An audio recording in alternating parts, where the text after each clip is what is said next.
Welcome to the Useless Potatoes podcast. I am Taylor, and my fellow hobo russet potatoes are. Howdy, I'm Nico. Hello, I have a sandwich in my mouth. I'm not gonna lie, I didn't talk just because I wanted to see how long it would take Nico to actually decide to step up. Yeah, the thing is, like, I'm not the type of person that would normally do that. I'm I'm going breaking to my beat that out of you. boundaries. Don't you worry. I'm going to over the Ooh, hitting span, harder. over the span of the next few weeks, I'm going to beat that out of you. All Hit me right, harder, all right. Daddy. Um, All right. all right. Anyways, moving right along. Today's topic for the podcast is tabletop RPG horror stories. Now, the thing is, me and Nico both realize that Dan probably has an entire book of things that have gone horribly, horribly wrong. So, what we're going to do is Nico and I are going to be the openers to the legend that is Dan. Oh, come on, don't do me like this. We're hyping you up like a motherfucker. All right, Dan, Nico, do we're you? absolutely gonna do this. Yes, we are. It is done. Come on, not in front of Nico, everybody. Not in front of my salad. that salad's gonna get tossed. All right, Nico. Do you want to go first, or do you want me to go first? Sure, I'll go first. I don't mind. My whole experience with tabletop RPGs doesn't span anywhere past D&D really, besides what I've done with Dan, and as my typical DM, he's great at it. But I've had an experience DMing myself in high school. I had a group of friends. It's my only group of friends in high school, really. We like tried to make a YouTube channel and everything, that kind of group of friends. And they said they wanted to do D&D. So me being the only one that had even like some semblance of knowledge of what it was, tried to put game together, and that didn't go well based on it being in this podcast currently. Oh, I thought it went great. Uh, I mean, the way you're presenting this, the 80, 90 pauses between every few words let me know that this must have gone positive, because surely you must have very positive memories of it if it's giving you this much trouble speaking about it. It's giving you so much pause activity. yep. So we were in my best friend Connor's basement, and like I said, I'm the only one that has any kind of knowledge of what's going on. But we had a wizard, a rogue, and a bard. And the first little bit that we did, I introduced it like, hey, you're walking into this village, blah blah blah blah. There's like an orphanage off to the side that has been a little active with some like bandits taking over or something. Yes, they took over an orphanage. An orphanage. Can't talk. I am so sorry. Not the affadibadabadaba. This is Baby's first podcast now. We're just going to make random noises with a Fisher That's Price right. logo in the bottom left. I mean, listen, I'm down. Carry on, Nico. So it's orphanage. Actually, I hate to interrupt you for a second. That's the exact words or sounds Nico makes to describe boobs. Hubba. Nah, hunga, hunga, longa, bunga, whatever you say. Hunka Benga lose? Yeah, that. Man, Yep. if I did that to my girlfriend, she would just dump me that in there. Hey, girl, Uncle Binkaloos. What? Hippity loo, let me touch them donkaloos. Hubba. All right, back on track before we get too Anyway, our wizard, instead of actually going through and investigating what's actually going around, like, at all, decided, hey, this orphanage is made of wood. I happen to have burning hands. So he burns down the orphanage, kids and all. far. Um, like, I'm waiting for the bad part. So, Listen. because he decided to do that, these bandits had already like set up explosives and stuff in the orphanage because they didn't want anyone coming in and like trying to take him out quickly. I didn't say that to them, but they kind of just exploded the entire orphanage. So there was like orphan bits everywhere. Where'd little Timmy go? Over there, over there, maybe a little over there. That was a time that I DM'd for the first time. I hated it because I don't know how to get my players under control. I'm not like super forward with people typically, as you two know at least. Yeah. But another time when I was playing as a okay, so I have a character named Pickles. He's a little tiny owl, about the size of a basketball. And Can I dribble him was like in a a- basketball? I mean, you probably could. All right. Will he actually Well- bounce back up to me, or like? I guess it depends on how hard I do it, huh? Yeah. If you throw it too hard, though, you might just splat. Squish. Like little Timmy. So, this was in a campaign with a DM that you really didn't care what you did. So, it led to a lot of overpowered characters being made. And I'm over here, I made little Al, his name's Pickles. He sounds really stupid. But he's a rune mage. One of the ones that, like, they can write runes on themselves or whatever and actually activate them with pressure. So I decided to put like ice knives on both my hands and clap and all that stuff, but I didn't enjoy that one quite as much just because having overpowered characters doesn't really interest me. And it ended with everybody kind of leaving the campaign because it just wasn't fun. a Yeah, DM's like control over like what people can and can't do kind of I feel dictates how fun a campaign can be. Yeah, lack of challenge. Yeah, absolutely. Like no real repercussions for doing something bad. That's also an issue in my opinion. Yeah. And yeah, so my D&D experience, like I said, not very vast. That all happened in like those are 2 games total so far. So in the 3rd game I played, so I have 4 stories from all 3 of these so far. Was with my sister and some of her friends from Final Fantasy. This group of friends, they had been playing for a while. They had like a little thing going, and they had a very set way of playing. And it wasn't something I would typically call fun, unless you really like doing bard shenanigans, because they all had experience in Final Fantasy doing ERP Oh. and Balmung. And Oh. if you know, you know. I totally do not know what those words you just said. Totally. I'm sure you don't. You've definitely never been to Balmung. Yeah, so it was just a lot of bard shenanigans, seducing everybody, including the door. Maybe little Timmy too. That one was a little awkward. Oh, no. Especially since there were chunks of him everywhere, anywhere. FBI, this campaign right here. In this game, the DM we had also had this thing for like giving somebody an extra like negative trait for them to deal with throughout the campaign, and I didn't really agree with that myself. But You have You know, dick I rolled with nipples, it. and you can only cast your spells through them. I could only see in grayscale. Go on, Nick. Come on, Nico. Tell me how having trouble with colors is such a major downside. I'm listening. Go on. It was Come on. No, go ahead. Yeah. Come on. You can do it. Yeah, you can do it. Come on. anyway. God. The issue came when there were like 2 separate like I guess factions we were going against that similar looking armor, just different colors.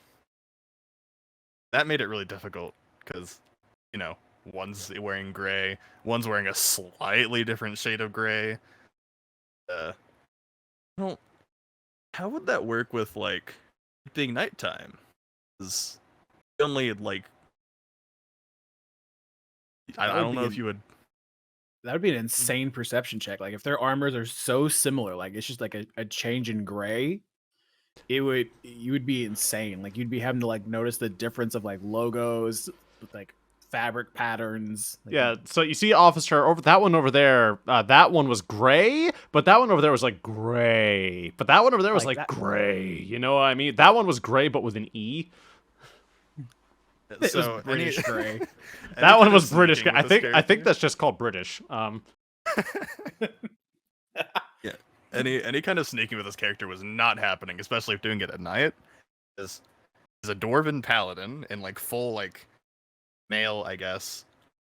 So we had to walk across a bridge, and I'm just clunk, clunk, clunk, clunk, clunk, clunk across the bridge. That was an interesting time.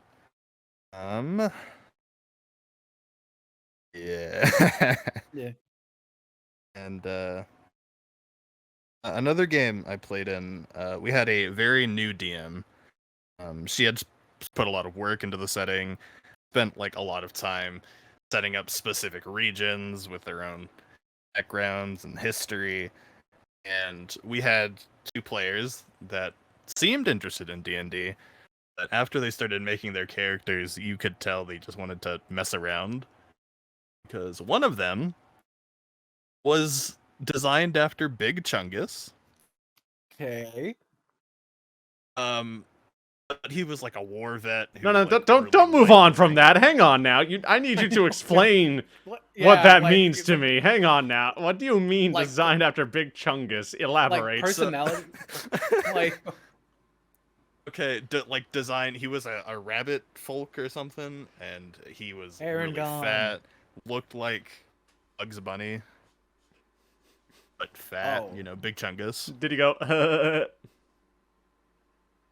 Had to hold him away. Did actually, I think like once. Oh. God. In this scenario, he was designed like that, but he was a veteran, but he was like PTSD drunk veteran. So that didn't help with a serious campaign. But another one of our characters decided he wanted to only ever look for a brothel, no matter what. Like there was no story to this. It was just, I'm going to find a brothel. Where's the nearest brothel? Can somebody point me to a brothel? All right, lads, we're going on the adventure today, but before we can get going, I need to find some lovely maiden whose stone I can ram me sword in. Precisely. It's more like a dagger, isn't it? In this scenario, I was also once again playing Pickles. He was a ranger though, and these two were messing around. So I had to go around doing my own thing to try to progress the like plot that was going on. Me, myself, this little owl in a party of like 6.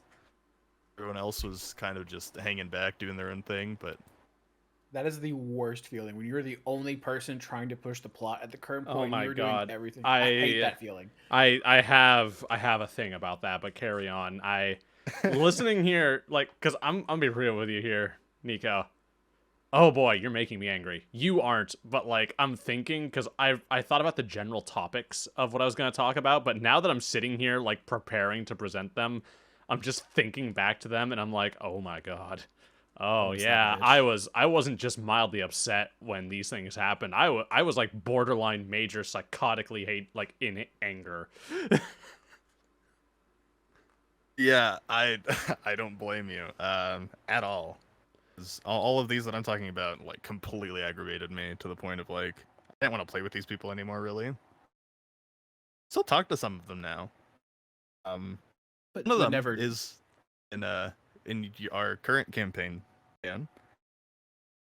But I felt really bad because after all this happened, she just kind of dropped it, didn't touch DMing again, and to this day, I still feel really bad about that. Yeah, that's a big thing. Crumbled. It's like sometimes the group, sometimes because most of my stories are the DM. Well, actually, I take that back. And I gotta pause you guys for a second there. So the loading intro that we had for our lovely podcast, the person who animated that, Frost, is in our chat right now. I want everyone to say hi and thank you. Thank you, Frost. Thank you. Hey, Frost, thank you very much. We all appreciate you. You're a cool person. You are. How do I kick Taylor from life real quick? I'm pretty capable of doing that on my own. Hang on. I just gotta insert this mag. Here we go. I'll be right over. Give me a rope, a duck, and a hula hoop, and I can find a way to exit existence. When you say a duck, Like a rubber duck, Listen. a duck. Rubber duck. Just like no live animals were harmed in the. Would you rather fight a horse-sized duck or 10 duck-sized horses? 10 duck-sized horses. Yeah. All right. Anyways, Nico, back to before this continues to derail. Well, actually, that was kind of all the stories I got for y'all at the moment. I don't have a lot of D&D experience, as I've stated 3 or 4, 5,000 times. So I'm excited to hear what y'all have to say. Okay. All right. So I'm the following opening act to Dan the manimal. I don't know. We're gonna ignore that. You guys are hyping me up, and I'm just gonna fall so flat on my goddamn face. It's gonna be great. I can't wait. You'll be fine. Oh yeah, it's gonna be just lovely. You are the Cyberpunk 2077 of this current episode. That's not a good thing. You're welcome. Anyways, all right. So a lot of my horror stories are in 4th edition. Oh, that's already a horror story. Carry on. Yeah. So and then there's like one for 5th edition. It was actually the 5th edition one was the least horror story of the bunch. So we'll tell that one first. So this was a friend of mine and a coworker. He was like, "Hey, we're gonna do kind of like a heavy theater of the mind Discord D&D campaign. Do you want to join?" I was like, "Yeah, sure." And I was like, got my character ready, read the rules, figured out what kind of the difference were, and there was a lot. I was like, "Holy shit, where are all my ability cards?" The 4th edition was really kicking in, but made this kind of jerk mercenary fighter person that would do as long as the money was right, he would go along with the adventure, just to make him a team player but still have some personality. And we get into this campaign, and so far everything is going pretty smooth. He's doing a really cool introduction, getting people hired on, and then it was my turn. And so my character walks up, and my character's an asshole. Like he's going to ask questions. He's going to be sarcastic. He's going to be stoic, no mercy, very like atypical to what I normally play, which are goofballs. So my character comes up, and the NPC is describing the quest and everything about how his dad was possessed, and we needed to go out and find proof and find this missing artifact. And thinking like, what would my character do? He would question him. It's like, what if your dad? And so I just, as character went, what if your dad just went psycho and murdered people? Oh, man, I just accidentally had some audio playing in the background. Carry on. All good. And I was warned about this, that the culture we were in, questioning people's honor is a way to instantly get into a fight. And my character has a trait where if you become my enemy, you are my enemy for life. And so the NPC puts his hand on his sword. I put my hand on mine, and all the other party members had to quickly separate us. And so that was the time I almost ruined the entire campaign by us picking a fight with the starting NPC, with the main plot hook. But after that, we had picked up this side quest, and there was these orcs that were harassing a village, very stereotypical, and we began fighting them. Well, the problem was we had we had unintentionally pushed into this orc fortress, and there were like hundreds of orcs, and there was 5 of us. And we got into guerrilla warfare. And if you ever it feels like you do 3 sessions straight of combat, 3 sessions. And they're about 2 to 3 hours long of just straight combat. Surprise rounds, no surprise rounds. It was the most monotonous, tedious thing I had ever played in D&D. It almost made me not want to play anymore because it was just constant initiative, combat, wait. So I'll die on this hill. Combat is the worst part of D&D. I will die on that fucking hill. It kind of is. It really is. It genuinely is. And there's no way to fix it, I don't think. It's not that it's a problem with the mechanics of combat for D&D. I think the problem legitimately is just that role-playing, especially if you're someone who is good at being a character or is really interested in a good story, combat will never substitute that. It just won't. And there's no way around that. There really isn't. And it sucks, but what's more fun? Weaving an awesome story, or especially if you're a martial class. God help you if you're a goddamn martial class. I was martial. And I love martial classes. But yeah, just like, oh, I hit things with my weapons over and over and over and over again because that's the only action I have, or all these dynamic interactions with people and everything else that could go completely different ways. Yeah. Or you're super reliant on magical items to give you a little extra, but you have to have like a DM that's like nice enough and like good enough to like balance what you get versus keeping the challenge in. Otherwise, it's like it gets skewed. So there was that, and finally we all burnt out, and the DM finally just called it because we were so deep in. There was like no good way to like back us out, and he like ended up just scrapping the whole campaign, which was kind of sad because there was a cool story building up to it. It's just we were just so bogged down in combat. So that's the least horror story of my horror stories. Now we get into the 4th edition fun. So Oh god.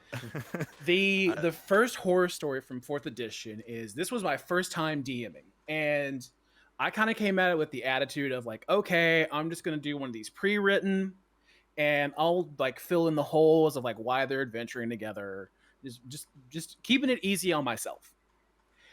We had these 2 players. Oddly enough, one of them was also named Taylor, and the other one was named Ricky. And we had issues with Ricky in a previous party where he would pull shit. And I should have known.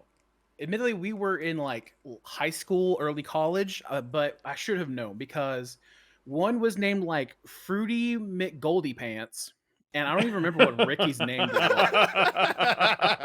Like exactly, like the moment I'm like, that is a stupid name. I should have been here for the character creation to prevent this. But anyways, they were going around, and any time there was a moment they could have done something to like screw with the campaign, to pick a fight with an NPC, they did it every time. Even when the rest of the party didn't want them to, they did it.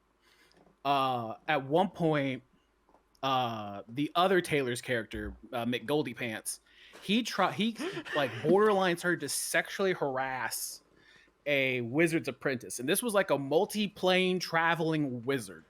Goldie Pat. Like, I just keep picturing fucking like, oh, MC dipshit over here trying to bother someone.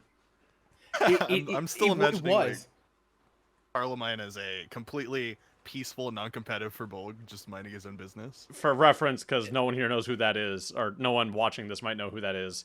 Carlemine is Nico's Furbolg artificer in my campaign. And such a nice boy. And such a the best of boys. Boy. The best of boys, really. These two were not. I would have fucking loved Carlemine in this, but we didn't have Carlemine. I had fucking McGoldie Pants and whatever the fuck Ricky was playing.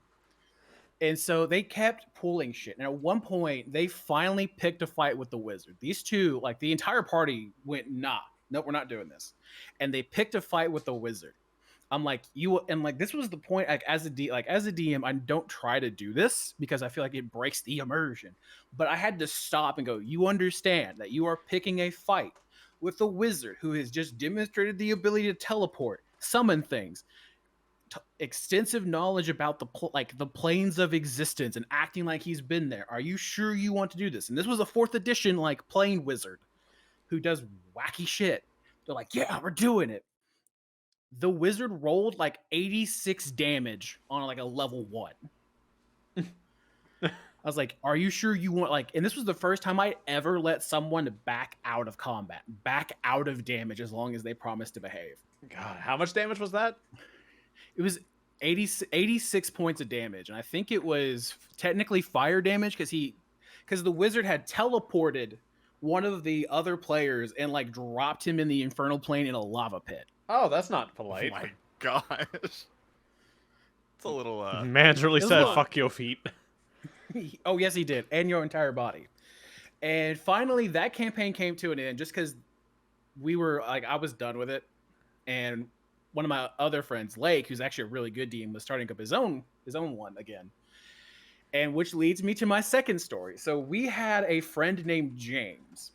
And I'm saying his name because it's so generic that you don't know who I'm talking about unless you're like someone that was there. Oh, you mean James Conahee? He lives at 87 Massachusetts Way over in New York. You don't understand how close you were to this. Holy shit! You were like a syllable off. Would have scared the shit out of you if I'd have done that. Oh, I'd have freaked the fuck out. I'm like, oh Yeah, my yeah, god, you know. yeah. He lives at there. this address. He works here. These are his working hours. If you want to go visit him, Was Dan there? Here's Was there a- Dan at this Taylor, table? I have a list of his Taylor, you don't phobias. understand. Dan What? is all-knowing. He knows everything, right, Dan? Exact. Dan is a god. What Dan is did I have for IO. breakfast this morning, Dan. Exactly. See, he knows everything. I didn't eat anything for He didn't. breakfast. Sorry, I was reading chats. Wow. Drelican says he rolls to seduce the obvious vampire. Fucking Sigma move right there. Okay, at least he's not rolling to seduce a door. So we have this new DM named James. All right, Dan. I want you to keep a sin counter going for the problems that are happening. All right, I got this. So- I got this. So he did the right thing, and he met with us when we were making all of our characters, explaining the world. But for me, I was like, so I want to do Dragonborn Paladin or a half elf fighter. He's like, well, could you just be a human fighter? I was like, why? He's like, well, for the story, it makes more sense if you're just a regular human fighter. I was like, can I? But what if I'm just a human paladin? No, I really want you to be a fighter. I was like, but I don't want to play a fight. Like, I don't want to play just a regular fighter. I want to be like Dragonborn fighter or like half elf paladin. I want a little bit of flavor and personality to my character, please. And no, so we had a back and forth for a good 10 minutes, and finally, Lake, who's our usual main DM, came over and said, just let him be, just write a reason why he's a Dragonborn, or just write a reason why he's a half elf. You don't.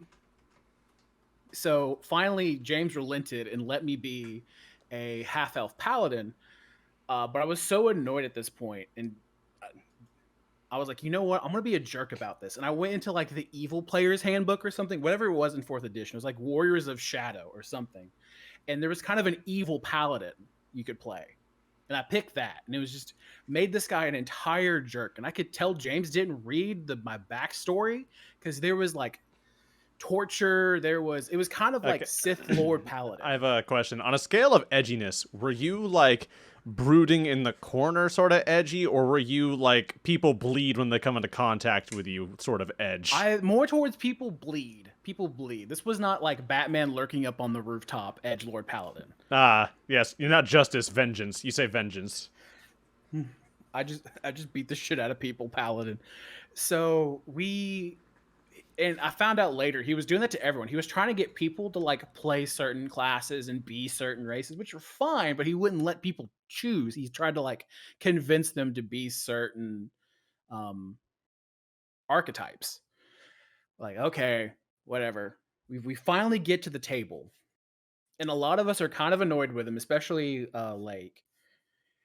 And from here on out, he tries to railroad us so insanely hard. We're at the tavern, very typical start, and we're like, oh, we want to go and pick up some jobs to get money. He's like, no. The messenger is really insistent. It kept doing all the typical railroady shit to us. We're like, fine, we go to the dungeon, whatever. And so we finally get there. We go through the dungeon. We murder all the mobs he put in front of us. And we finally run into this dragon cult priestess person. And I guess he wanted us to try and roll persuasion and intimidation checks to get information out of it. Okay, what about seduction checks? We didn't think about that. We did not have a bard with us. Cowards!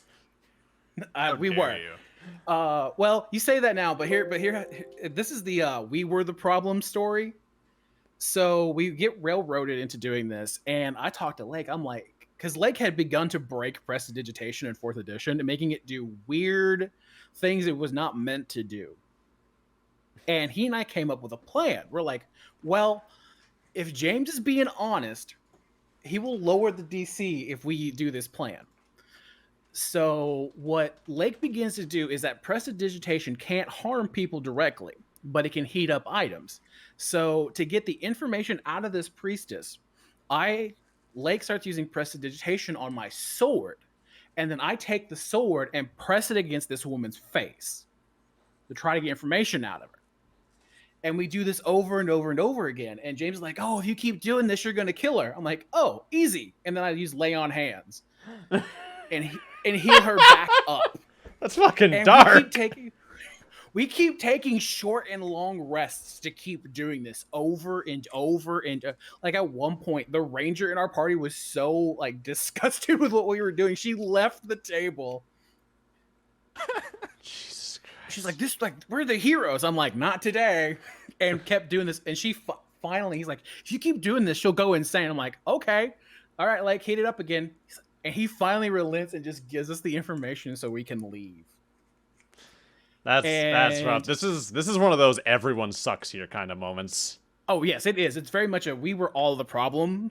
Like this is why you should have a session 0 and all that other typical like D&D. This is one of those things that at some point, like what you're doing is kind of fucked up, but it's up to the DM at that point to like really have a chat with you or to stop the session. Go like, okay, obviously something's not right here. Yes. I have a friend who I was talking to about a frustration I had with a D&D party, and the big problem that we were running into was it was something minor or petty, but it was a bunch of just little petty things. And I mentioned it to one of my friends, and she was like, I would have just stormed out in the middle of the session. And it's like, God fucking damn it. People like that are why we can't have nice things, because it's so hard for people to have adult conversations about D&D. Well, we had a second session. And this time we had another friend of mine in there named Kit. And he had joined Lake and I in our little shenanigans to see how far we could break this campaign. So we got into another dungeon, and James had forgotten that Kit had stolen a fish back at the beginning of the campaign. And we are fighting this boss, and we take lunch real quick, and Kit goes to the party and says, "Hey, listen. Once we think it's because D&D had like the bloody, or 4th edition had the bloodied system where the DM had to say, hey, this monster is now like at half health and such.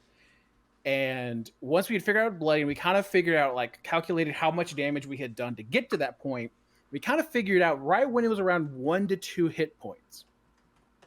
And once the boss had gotten to that point, if our math was right, Kit goes, "Hey, James, do you remember that fish I stole?" And we just hear James go, "Yeah." He's like, "I throw the fish at the boss." And James has to stop and look over at Lake, our normal DM, and goes, "What's the rule on this?" And Lake goes, "Well, it's an improvised weapon that should be on the chart and on the such and such page." And he looks at it. Kit rolls a critical on throwing a fish at the boss and proceeds to kill this like main dungeon boss with a fish. And James refused to describe how the boss died getting hit in the face with a fish. Oh my god, this reminds me. I have to jot down another thing on my goddamn horror stories. 1 second. I'm going to drop it in the Discord. Don't mind me.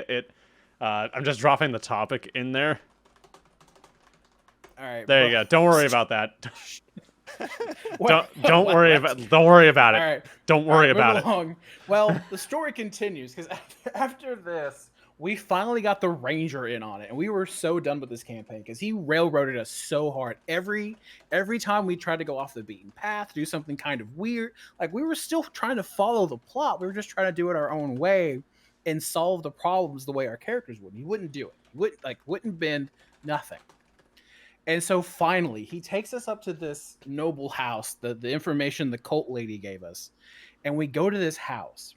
And instead of trying to interrogate or mingle or do whatever kind of social interaction he wanted us to do, we all just go full murder hobo and murder everybody in the house. Don't ask questions.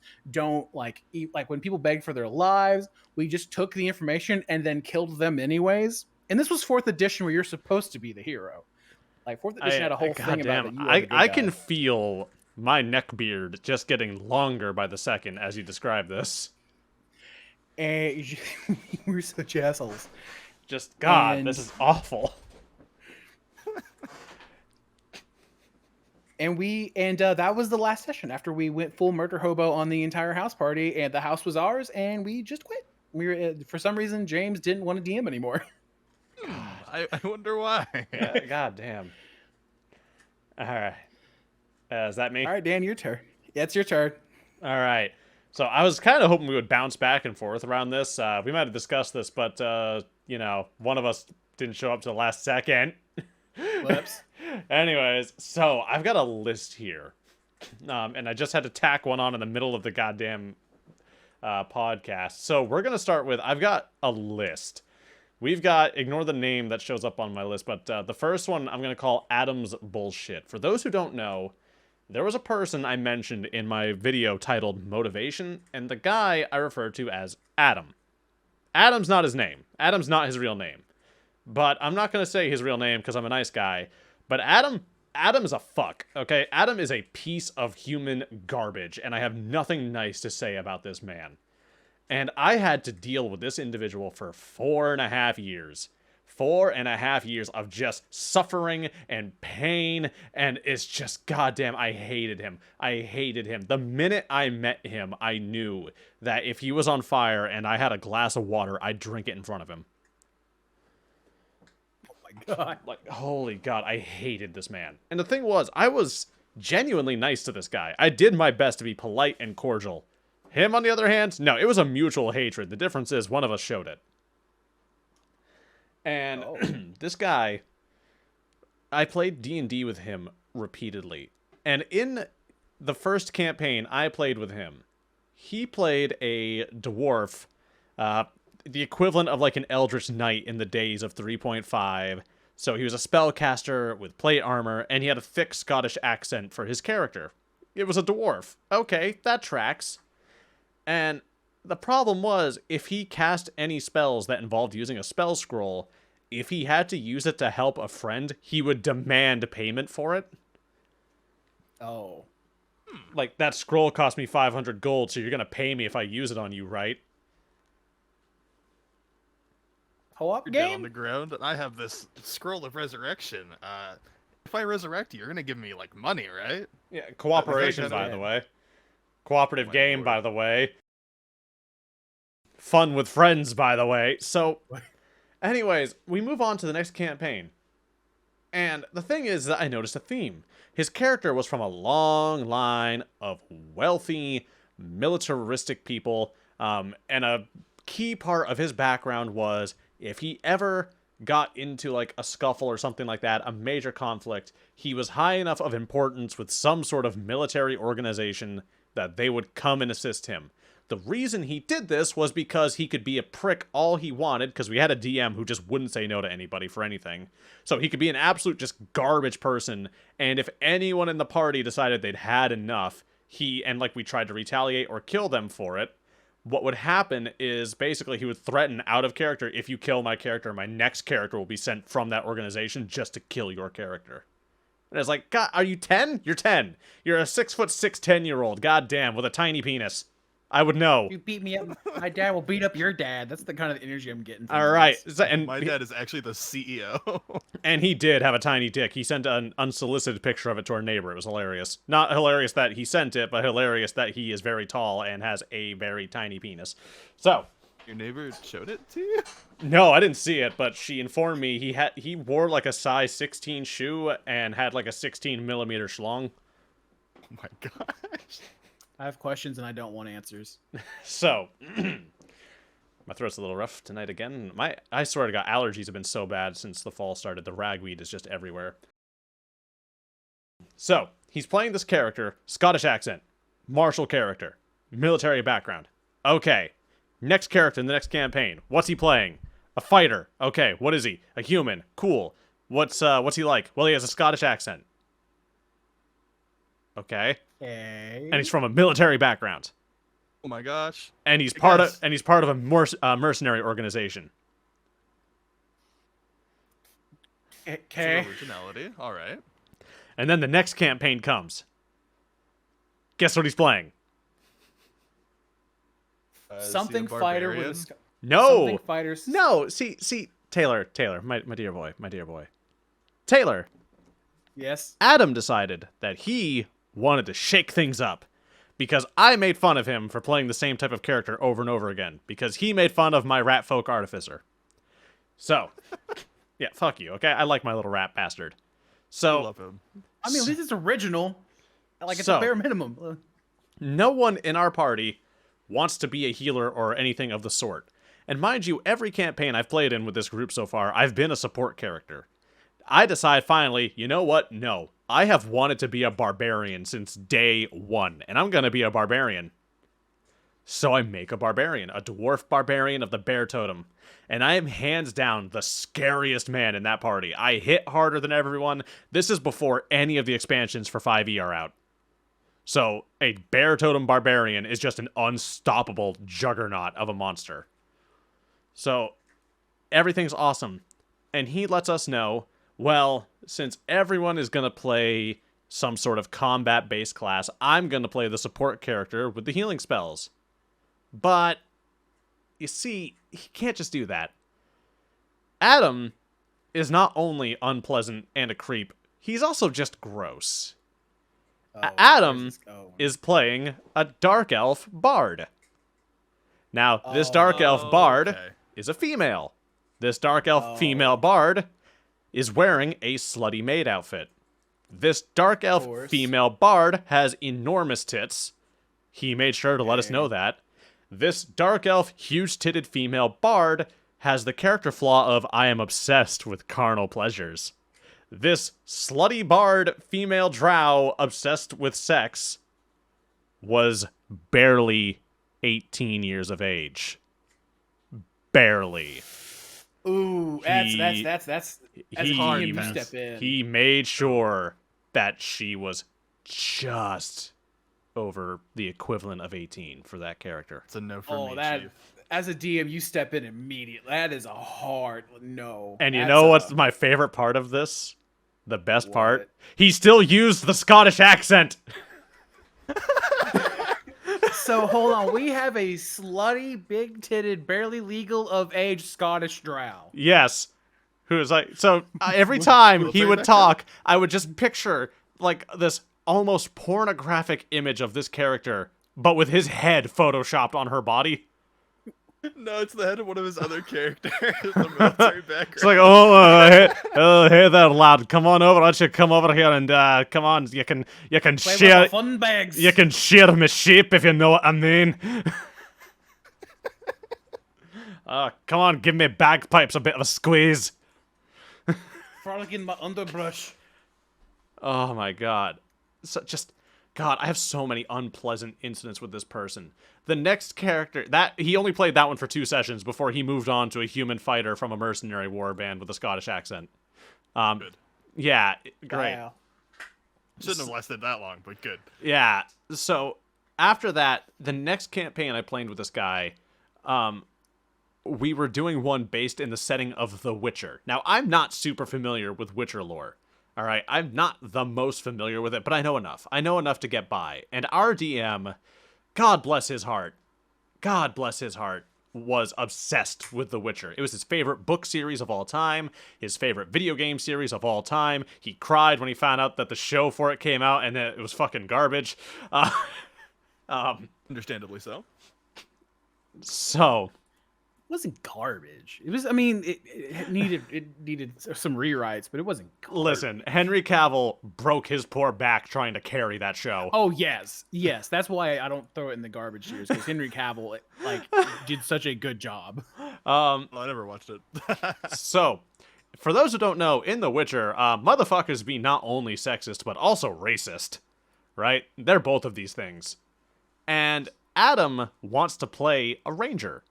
Adam wants to play a female ranger who is also an elf. But she's also captain of the guard of this city where the humans are hyper racist against non-humans.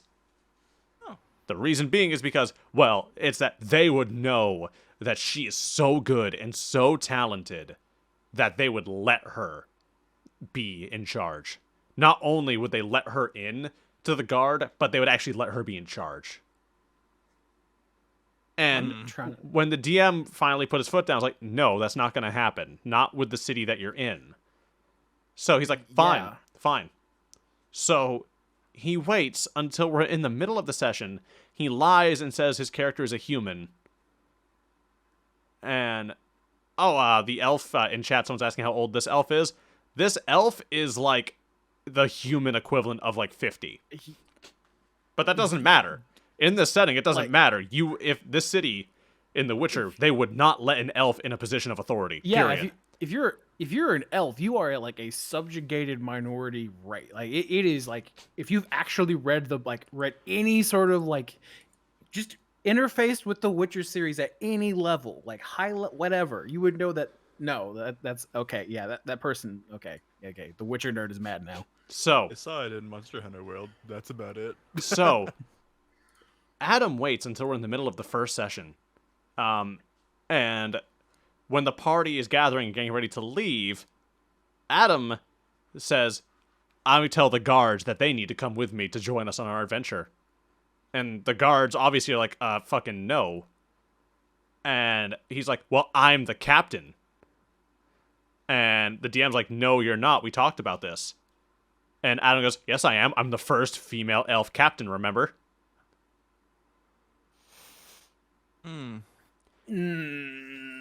So that session, so that session ends shortly afterwards because we've been playing for a few hours. Also, side note, when he leaves a plate of food that he dropped on the floor. He just leaves it there in the room, like in our host's room. Yeah, he just leaves it there. Wow. Doesn't make any attempt to pick it up. That's a common occurrence with Adam. That's how you would not get invited back. Don't let him eat chicken wings over, because he'll just... No, it was macaroni. It was macaroni all over the floor. He just left it there. Don't worry, it's fine. They had carpet that I got into. Oh, all right. Good thing the carpet saves the flavor. And then my last character of his that I have to bitch about is known as, we call it Ratfuck, is what I call him. So this was my first time DMing for this group, and he's in there. God, I hate this man. I hate this man. Like, with a passion. So, Adam decides that he wants to play a Ratfolk Barbarian, but he wants to be a dex-based Ratfolk Barbarian. Finally, an original character concept from this person. Something new. Something completely different. Holy God, it's a miracle. And what's Scottish accent? Yes, but that's fine. We live with that now. So, we get to the session 1, all right? It's supposed to be a 1 to 2 session long campaign. It's a haunted horror house for Halloween. That's when I'm DMing. It's a Halloween special, right? So, he gets in there. And do you want to know what this man does throughout the entirety of the session while they're desperately trying to leave this palace that they're, like, locked in? He steals everything. If there's a quest item, he will make sure that he finds it first and then hides it from the party. Keys you need to get into special rooms? Nope, those are his. Special items or relics that you need to fight certain bosses, even if he can't use them? Nope, those belong to him. Secret notes that give you little lore snippets to let you know where to go next? Nope, those are his now. Anytime anyone tried to get their hands on something that would let them progress the plot, no, he just snatched it immediately. Just give me that. That is mine. He would fight, like, he threatened to, like, start combat with someone once because they found a key ring that would let them out into the garden area, and he was like, no, give that to me. Give it to me. It's mine. And when they wouldn't, to punish everyone else, he demanded that Danielle's in the chat, kill his rat. You were there for this campaign. You might not remember it, but you were there for that. That was the one where there was the monster that was weak to cold and no one could figure it out. So, yeah, he, finally, to punish everyone because he didn't get the thing he wanted, he got a battering ram and went over to a door and spent literally 30 minutes of my time, of real-life time, trying to open this door, knowing full well it was locked and there was a magic barrier on it. He just kept hitting the door, and when he got a nat 20, he was like, I got a nat 20. The door opens. And I said, no, it doesn't. Your battering ram, the handles snap. Because you've been wailing on this thing for an hour. And he's like, oh, what do you mean? I'm sorry. Well, it's just, when you told us you were going to DM, I assumed we'd be playing an exploration game where our choices actually mattered. I didn't know you were going to railroad us like this.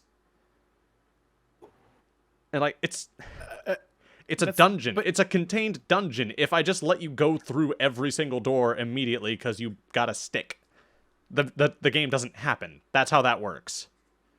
What do you mean this heavily defended door is impenetrable by any means that I have right now and am currently working on doing? Like, what?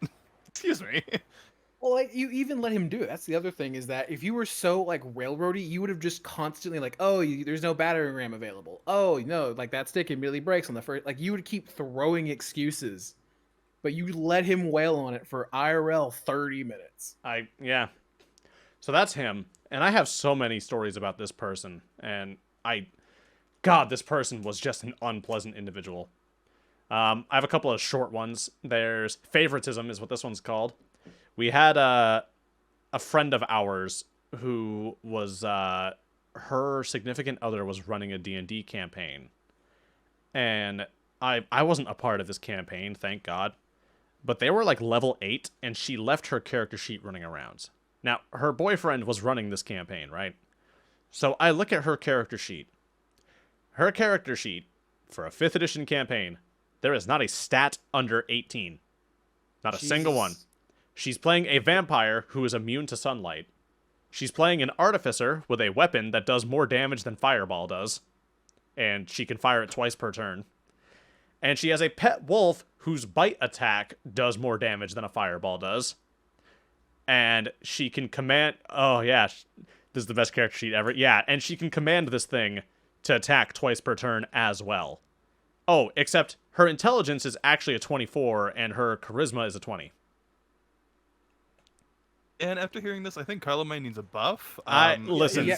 Well, the problem is that she was sucking his dick, and I've noticed that my knob is awfully dry over here, Nico, and I'm afraid this is not the law of equivalent exchange.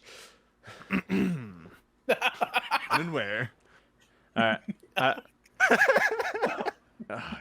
I have another one here. This one is called I'm Here Because My Husband Cheated on Someone. We had...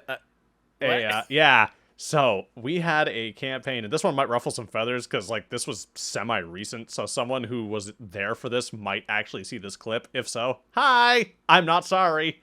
So we had this person in our D&D group, and she was very insecure. She just kind of showed up one day, and, like, I never really understood why she was invited. And the main reason is because when she showed up, she didn't make her character. She made her husband make the character. Like, she forced him to make it top to bottom. And not only did he have to make the character, but he also had to pick all the spells, all the background. All she picked was, I think she picked the name, and that was it. And she'd be staring at her phone the entire session. And then when her turn would come for combat, they would ask, like, so what do you want to do? And she would just go, I don't know. I don't know what's going on. I didn't make this character. I don't know. And I always wondered, like, okay, you're not paying attention. You don't roleplay. You don't do anything during combat. Why are you here? And I found out it's because, oh, he cheated on her. Or not on her. He cheated on his last partner with someone. And I guess she knew about it or something. Because, God forbid, this man be allowed to go have fun somewhere without her involved. There's so much done. There's just not even from a D&D perspective, just from like basic human relationships. There's so much wrong with this one situation. You said you wanted a healthy relationship? No. No. This one's called Stealing from the Party. This is a short one. Drelican, if you're still in the chat, give me a quick shout, my man. I'll be curious because this one actually involves my buddy Trevor, who is Drelican down in the chat. Yo, hang on. I'm gonna throw this, are you home right now? I'm gonna throw this Autist in here real quick. Because, holy God, it was so bad. It was a very short thing. But, you know, I'll just carry it on. So, yeah, I didn't think you were home. So, my buddy Trevor joins a D&D party of mine that I'm DMing, and I've been running this campaign for a while. And I think this was session 1. He finds a magic item, and one of the players in the group, as soon as he finds it, just steals it out of his pocket. Just messages me on Discord. I take it from him. I steal it from him. And I'm like, why? Because I want it. And it's like, it's not even an item that he can use. It's perfect for Trevor, which is why I put it there, so he could get it. Everyone else already has magic equipment. And I'm like, you know, this is your party member, right? Yeah, but my character doesn't know his character that well, so I take it. Why? Because it's what my character would do. I hate that so much. Oh my god, this one player, this happened a lot. It was infuriating. You have no idea. He actively tried to betray the party 3 or 4 times, and after the first time, like, after he stole from this player, I stopped allowing him to do it. I don't like stifling creativity from players. I don't like being that guy, because it's a shit way to be. But there's a limit. When your fun comes at the detriment of everyone around you, I will put my foot down. I hate that excuse, because there's ways for your for you to be in character that does not break the overall like fun for everyone else. Like, your character can like vocalize disagreement. Your character can scoff, sigh. There's so many ways for you to like disagree or do something somewhat antagonistic that doesn't screw everyone else over. It was so infuriating.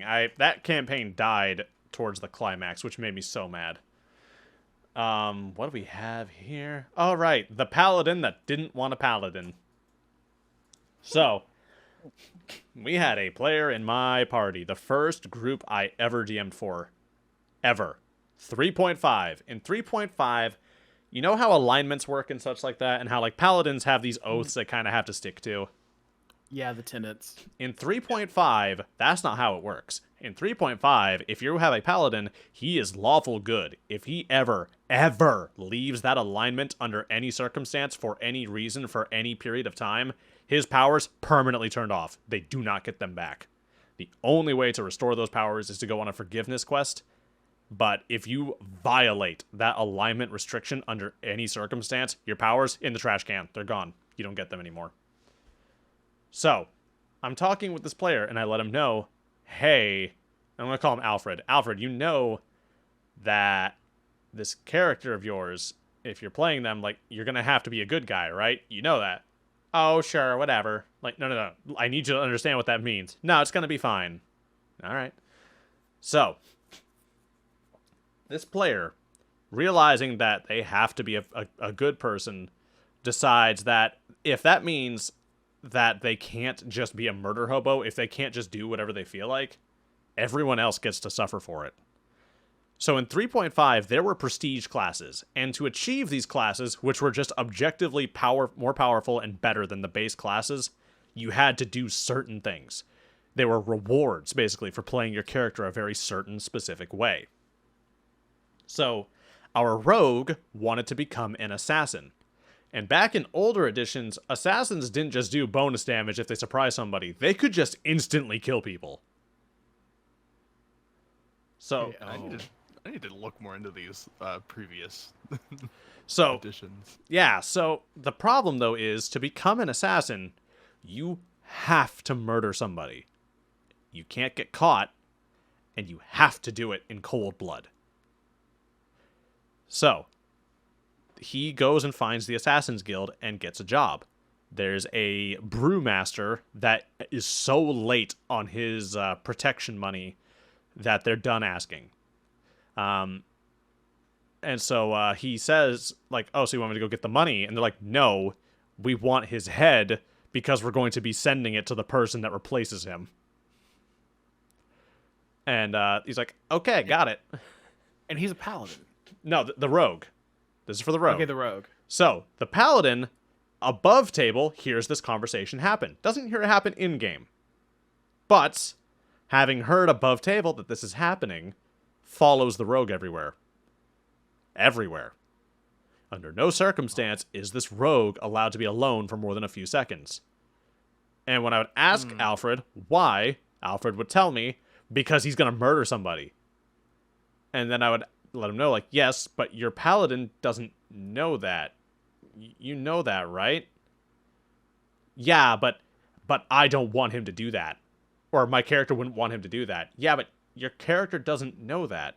Only you know that. Yeah, but it doesn't matter. So just because I know it, but my character doesn't know it, that means I can't do anything about it? Yes. Yes. It's like, what do you mean do anything about it? Like, what? I don't understand. Why are you sabotaging your party member? We love metagaming. Oh, yeah, especially in this household. So finally, they get to the city where this is going to happen, and Alfred is just tethered to this poor goddamn rogue. And mind you, the person that he's going to go murder isn't a good person either by any means, right? Like, he is a scummy crime lord in his own right. The world is not a worse place for him having been gone. So, but the problem is, with this paladin tailing him, he can't do anything. And I've told this guy repeatedly, listen, you need to stop, and he just wouldn't. And the problem was I was so new to DMing that I didn't really have the nerve to say knock it off. So finally, Paladin player says, okay, I have to go to the bathroom while they're all just sitting in the tavern.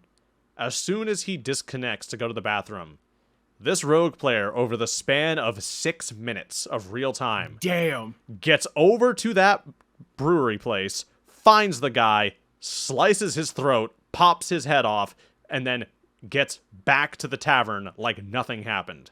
And because he was able to do it so quickly in, like, you know, real time, we actually roleplayed it as the paladin got up to go use the facilities, and then this rogue just went into a full sprint out of the building, did it, and then ran back and sat back down. Just fucking Forrest Gump. Just Forrest Gump marathon to this brewery. Oh my Killed a god. man, came back. Gets in, For the paladin. and the paladin is like, all right, I'm back. What did I miss? And I just let him know, like, oh, you came back. Yeah. Not much has changed. So we said your character went to the tavern because we didn't want to have to stop role playing and wait. And they're like, oh, okay. You do notice that your rogue looks very out of breath and is sweaty now for some reason. And like, so with his passive perception, like making perception checks, he notices that there is blood on the sleeve cuff of the rogue. So above table, he goes, wait, did he go kill the guy while I was gone? And we were like, yeah. And I was like, yeah, he did. And he actually starts screaming that was like, that's fucking bullshit. That's so awful. And like, mind you, we have no reason why this makes him so mad. But we get over it. We move on. And this all comes to a head when, have any of you played the Diablo games? Oh yeah. Similar. I made a dungeon based off of the catacombs from the first Diablo game. Like, heavily inspired by it. So they get in there. The party's ranger goes into a room and is ambushed by a horde of imps. Right? Paladin player hears close friend, crying and screaming for help. Can hear the sound of demon wings flapping in that room. There's the smell of brimstone coming from there. There are infernal monsters, things that he took oaths to slay and suppress and keep from the material plane and to keep away from mortals. What does he do? I go in the other room to look for treasure. I'm like, Alfred, you need to go help your friend. No, I don't. Alfred, why would your character not, like, why would you not go help him? It's not what my character would do. I'm like, why? Because above table, he was mad at the player. But he didn't want to say that out loud because we all knew that would sound stupid. That would have been a broken oath right then and there. So I let him know, like, yeah, listen, I haven't pulled this card on you before, but, like, if you don't do this, I'm going to take away your paladin powers. Because at this point, if, you know, everything that you are sworn to do is going on in that room right there. So he groans, goes in, helps. And they continue on. And they get down to the lower levels, and there's a paladin there who has sealed a door shut. And Alfred goes, another paladin, yay! And is like, so what are you doing here? And he's like, well, I just came from the lower levels, and my brothers who I went in with, all of my battle brothers are dead. They've been slain by the demons in there. I'm not strong enough to fight them, so I'm just staying here to keep the door closed. And so Alfred tells him, well, we're here, so you're going in with us. And the other paladin tells him, no, I'm wounded, I'm tired, I'm very weak right now. All I'll do is just go in and die. I swore an oath to protect people, but I'm not going to go in and just sacrifice my life foolishly. There's a difference between sacrificing yourself and just being dumb. And so he tells him, well, you need to come in with me. And he just says, I'm not going in there with you. That's not happening. I draw my sword and I kill him. Why? Because he won't go in with me. It doesn't make any sense at all. Oh, what the fuck? So I tell him, if you draw your weapon and strike down a fellow paladin because he's weak and wounded and won't dive headfirst into a room that he knows is a death sentence for him, again, I will take your paladin powers.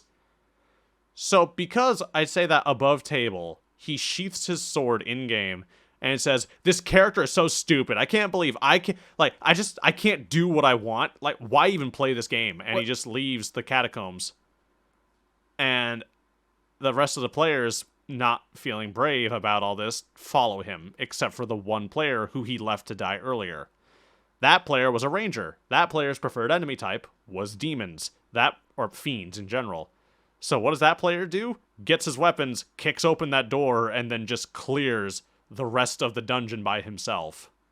Solos it like a fucking Giga Chad. Right. So he goes and he finds the last boss, and the last boss is some big scary demon thing with a big meat cleaver. It's based off of the Butcher from the first game. And I remember him. Yeah, and so like it's a meat cleaver, but because it's so big, it's not a cleaver, that's a sword. So he decides, all right, I can't fight this thing. I'm going to kite it back to the entrance of this dungeon because there were like 10 or 20 guards there that were killing anything that like came out. So I'm going to bring it to them because between the 30 of us, we can probably kill it. Which, maybe. A fair assumption. So he goes and he brings this thing out into the surface because he's been taunting it and making ranged attacks at it this whole time. And as soon as he gets it up into the surface, the guards naturally pounce on it. The other players, except for the paladin, that's very important, except for the paladin, pounce on it, and all of them just rip and tear this thing apart. 30 attacks a turn, it dies. No problem. I think it died like the first turn of that combat. As soon as it dies, paladin, dibs on the cleaver. Hell no. Suddenly, the paladin feels weak. Please tell me. Please, Dan. I need to know. So, they roll off. Paladin rolls on that 20. Ranger rolls on that 1. Paladin snatches up the cleaver. And... Wait a minute. Yep, so... At that point, I'm just speechless. I end the session. Because I'm like... I should have intervened, but I was so astonished that I was like, I shouldn't have to intervene. I shouldn't have to explain why this is not okay. Right? Like, that's not just me, right? Right? Okay. No, because first of all, like the whole thing with Paladin is the roleplay aspect of it, that you are bound to a certain tenets. Do not play Paladin if you do not like being told what to do. I have to do all of the good things or my god will hate me and I won't be able to do, the thing that I play this class for? What the heck? What do you mean? So, Like, even... yeah, so bad. So all of this ends when... What is happening here? Someone's pinging me, sorry. Alright. So, anyways, all of this comes to an end when finally the Paladin player has an argument with one of the players, and it escalates to the point where he leaves the group and messages me saying, you either kick that person out or I go. Bye. Alright, bye. Yeah, easy. I would have given the cleaver to the ranger. Like that ranger would have just gotten like 2 levels just for that moment alone. So, the ranger got the cleaver. You know how the ranger got it? That paladin, when that paladin left, the last session they had played, they were squaring off with the second strongest boss that was going to be in that campaign. It was this guy, and then the next boss they would fight was the boss. So, they end right before I say, roll initiative. The fight happens. Like, the argument happens. I kick him out, and then that session starts. So I roleplay his character, because screw it, he's not there anymore, as charging with his weapon. This guy, this boss they're fighting, is loosely based off of Artorias from Dark Souls. So he's a one-armed man with a huge sword. Oh dear. So this paladin is racing at him. He takes his greatsword, which is as big as his 8-foot frame, and just stabs the tip of it into the ground. The paladin runs up at him, catches the paladin by the wrist, and swings him like a baseball bat into the blade of the sword that he has merged in the ground. Oh my god. Bottom half of the paladin just explodes. It's not there anymore. That's metal as fuck. Yep. So Holy- picks up the cleaver off the ground that he dropped because he was using it as his weapon, and he just kind of goes, strange. I feel as almost as this belongs to one of you. And he throws it to the ranger's feet. And he's just like, I wouldn't wish to challenge you when you're not at your finest. Damn. That is a multi-level go fuck yourself. I love This it. is when the ranger learns that he can shoot a giant cleaver out of his bow. Easy. Oh yeah, no, the ranger was a piece of shit too, actually, is the sad part. Oh well. That's what makes it sad. That's what makes it sad. Yeah, this ranger didn't take this seriously at all. Which wouldn't have been a problem, but the worst thing, so I mentioned in the chat a subject title, and the name of that is Shit on a Bench. This player finally got time alone as a character to roleplay for a second. Now, he didn't really understand how roleplaying worked. Mind you, we'd been playing for 6 months now.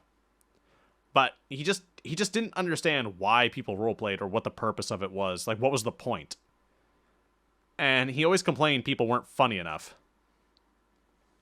So, he is out in the middle of the town, the capital city of where they are. He's out in a park. And I ask him, so, you're in the park. What would you like to do? I can do whatever I want. And I'm like, yeah, it's D&D. I make a stealth check. I want to hide. Okay. Okay. Rolls like a 40-something, because in 3.5, ability bonuses were stupid. Like, okay. All right. You're very hidden. Unless someone's actively looking for you, there's no way for them to see you right now. I go to the bench. Okay. I shit on the bench. Why? Because it's funny. That is funny. And I'm like, He's no. not wrong. And I'm like,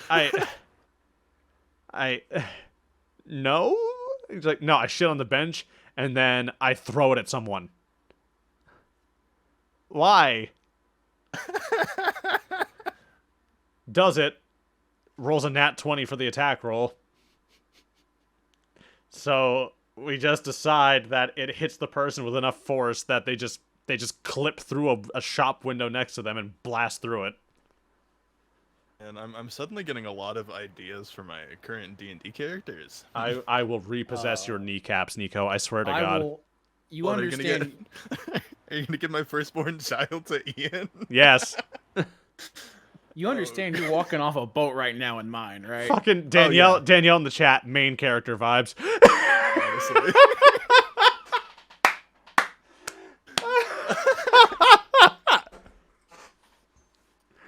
Only the main character's allowed to shit on a bench and throw it at someone.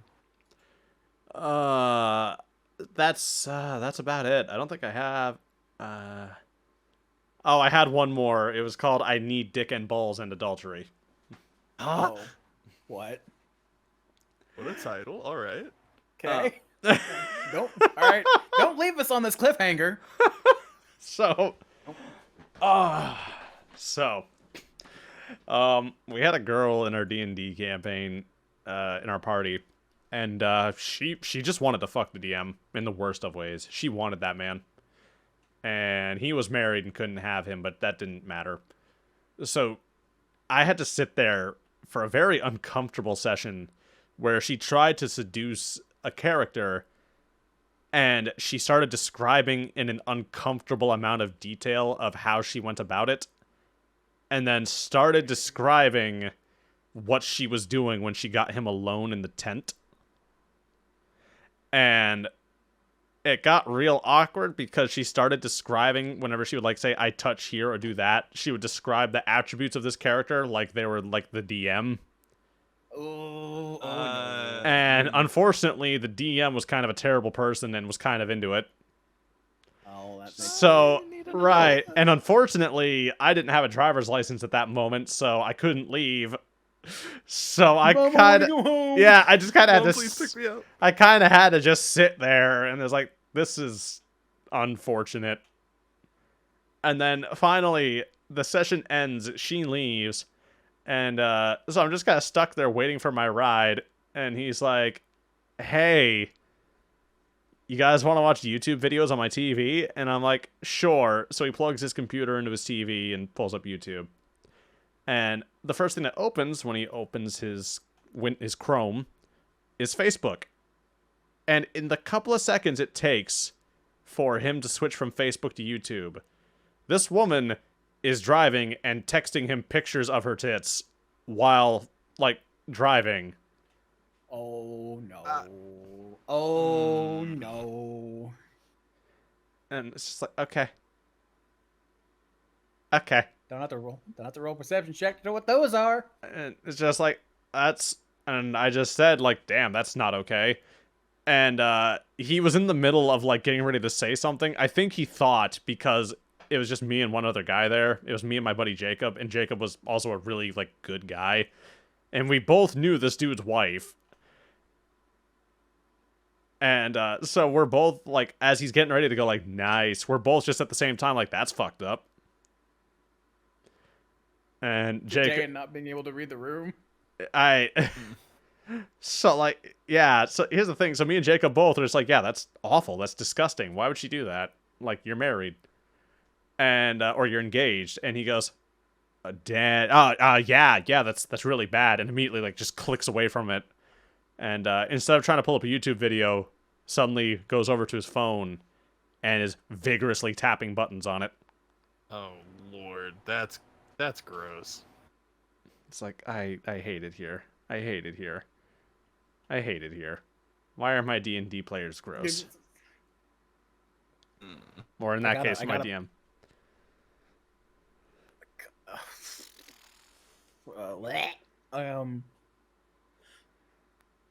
I was about to say I have a palate cleanser if we want it.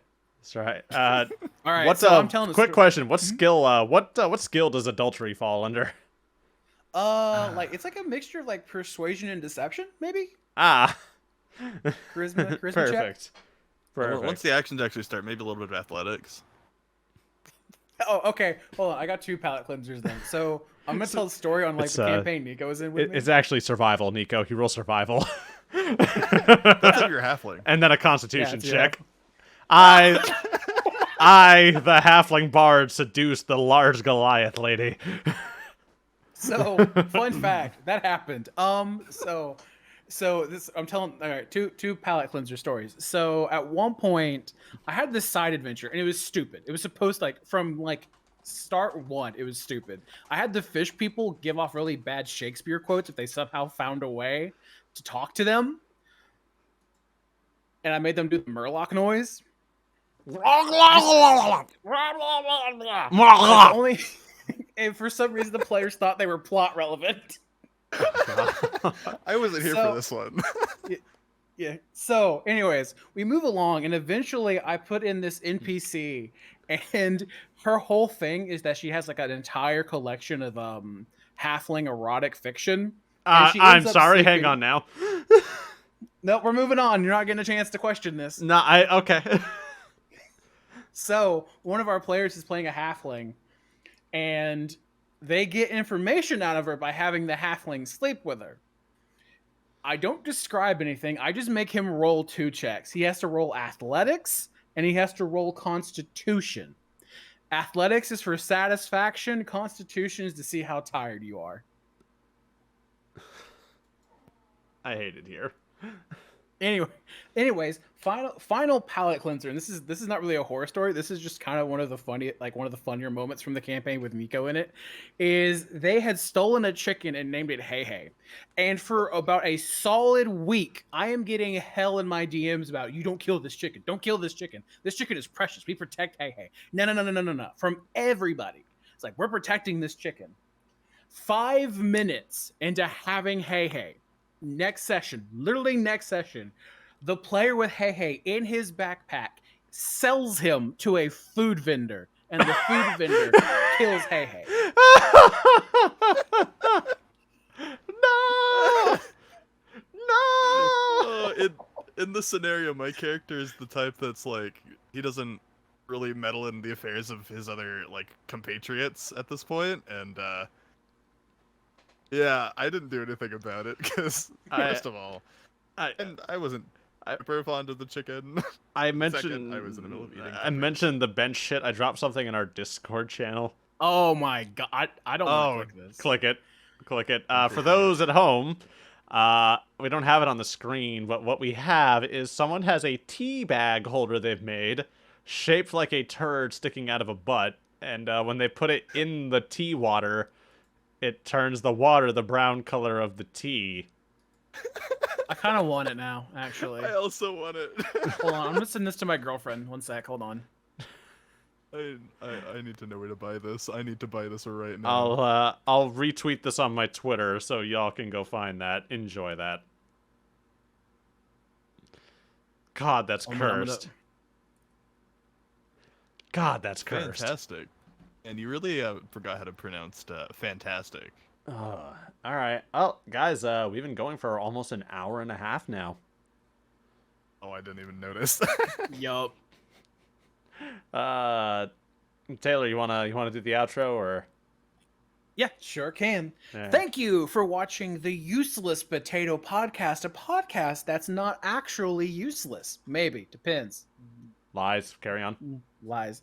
And I have been Taylor, and my fellow podcastees, that's the word I'm going with. My fellow podcastees are... It's Nico. Yeah, it's Nico. It's that one. Just me. Just him. Just him. I'm actually a collective hallucination. That's very meta. And it's just an AI we created. Yeah, very elaborate AI. Yeah. You can find feet pics of both of these lovely gentlemen on someone's Twitter somewhere. Yeah. I don't know And who's.